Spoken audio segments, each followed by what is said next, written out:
Here's Prescott. Just throws it deep as far as his arm can take him. He caught it! Micah Parsons on the move. Micah Parsons is in! Welcome to the big show, Tony Pollard. Oh, going deep. It is intercepted. But I'm not going to say a word, but I will say one thing right now. Prescott, touchdown. Good protection, and the pass wide open. Touchdown, Lamb.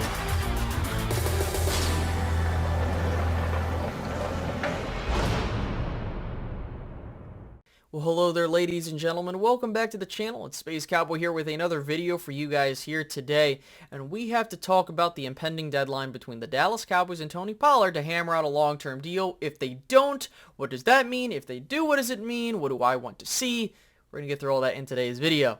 Now, before we get fully into it, if you guys can hit the like button, that'd be greatly appreciated to show your support for the channel and also fight against the YouTube algorithm. Next, on top of that, if you're new around here, why don't you subscribe and hit the notification bell so you get more content as it comes out. Also, we're trying to hit 12,000 subscribers before the start of training camp, so let's try to hit that, and I'm pretty sure we're going to hit it by the time this video comes out. But just to be safe rather than sorry, let's go ahead and subscribe. So, with all that out of the way, the Dallas Cowboys and Tony Pollard have until July 17th at 4 p.m. Eastern to hammer out a long-term deal. If they don't, Pollard has to play the whole year on the franchise tag, and they have to start over again in the offseason of 2024. So what are the ramifications if the Cowboys get a deal done?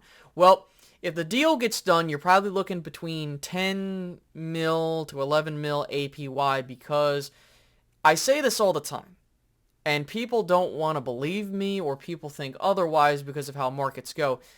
The franchise tag is the floor. Whenever a player is tagged and they sign it, if you're trying to get another deal done, it's not going to be cheaper at any point in time. You're starting at 10 million APY, point blank, period. And I think that people need to understand that, because every single other deal that the Cowboys have done when they franchise tagged a player, it has been for around that much or a little bit higher. So if you're looking at getting Tony Pollard signed, it's going to be a hefty extension for a running back. And again, the Cowboys just got out of a big-time extension with Ezekiel Elliott. So I don't know if they want to pay Tony Pollard, and we're going to find that out, because when we get into July, there's only been one instance in the entire time that I've been following the Dallas Cowboys where they got a deal done, and that was with Dez Bryant. It was towards the deadline, they got a deal done, and you can argue that that was a different circumstance because of where Dez was at that point in his career and the year he was coming off of, whatever. But again, when you see these franchise tags nowadays, since 2014, it's really, they either get a deal done as soon as they place the franchise tag or they don't at all. And so the question now becomes, okay, so what happens with Tony Pollard? Well, if a deal isn't done, then we're looking at a situation to where Tony Pollard might get run downhill. And, we don't know how that's going to impact him moving forward. On top of that, this tells me that I don't think the Cowboys are willing to pay unless, they adjust to the market.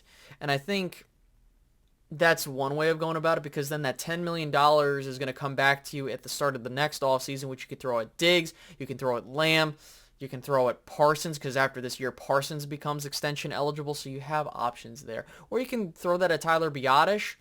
Again, you have your options, ladies and gentlemen. Now, if the Cowboys do sign Tony Pollard, that's $10+ million that's getting thrown at Tony Pollard, and I'm happy that he would get his money, but then the question becomes, okay, so now you have to move money around.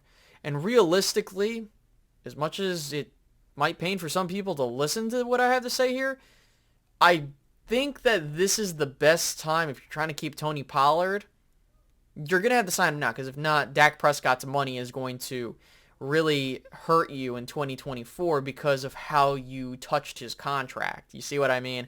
And so, again, whether or not you like Dak, that's not the point. It's just the money is going to need to be moved around a bit.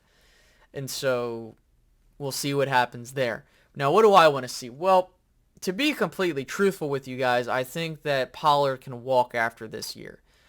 I think that the Cowboys paying Tony Pollard would just fall right into the same trap they did with Ezekiel Elliott, unless it's a bargain deal, like a 2 or 3 year deal where it's maybe like $6 to $8 million per year. You know, if we're talking about constructing a team, sure. But I mean, Pollard's getting older.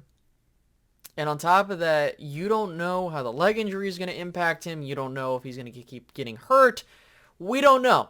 And so it could be a Dalton Schultz-like situation, but then again, you know, we got to see how the Cowboys do with their stable of running backs, because they could just draft a guy in 2024, if I'm being completely truthful. And that's why I wanted the Cowboys to draft a running back this year.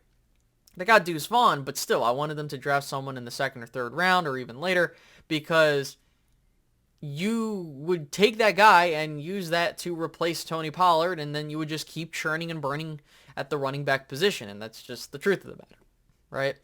And I know that a lot of people don't like to hear that because it sounds cruel, but when it comes to building a team, you know, diverting, we've seen it. The Cowboys did not get the money's worth out of Zeke's contract towards the tail end.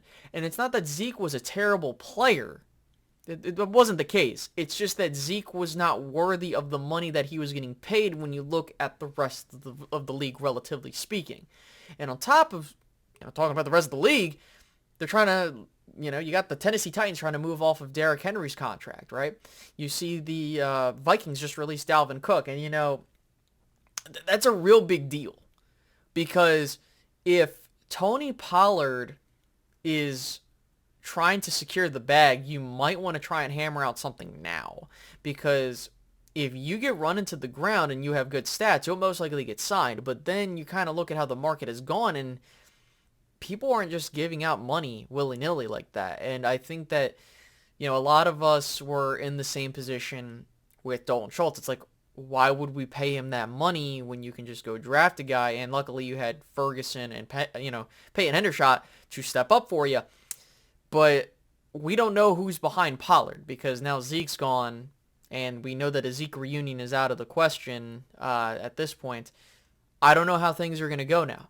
I think that if the Cowboys were smart, you let Pollard get as much stats as he can, go let him get the bag somewhere else, and you just go draft another guy, pair him with Deuce Vaughn if Vaughn ends up being someone that we like, and you just boogie from there. I don't think that there's really anything else to say there, because if the Cowboys pay Tony Pollard, that's great for Pollard. You know, again, I'm not going to get mad at a player getting paid, but if we're talking about a roster construction, you're throwing money at a guy that, you know, is a depreciating asset, and that's just how it is with running backs. They're like cars. The more mileage you put on them, you know, the less valuable they get and the more likely they are to break down.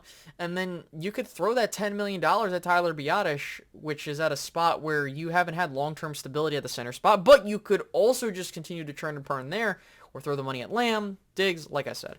So there are a lot of options that the Cowboys have when it comes to this Pollard situation, but tell me what you guys think. It's a hard discussion because you can really make the argument both ways, but to me, Pollard's not coming back unless it's a deal that works for the Cowboys, if we're talking about a GM perspective. But as a player perspective, get as much damn money as you need. So tell me down below what you guys think. I'm really curious to hear, and I'll catch you guys in the next one. All right, guys, have a great rest of your day.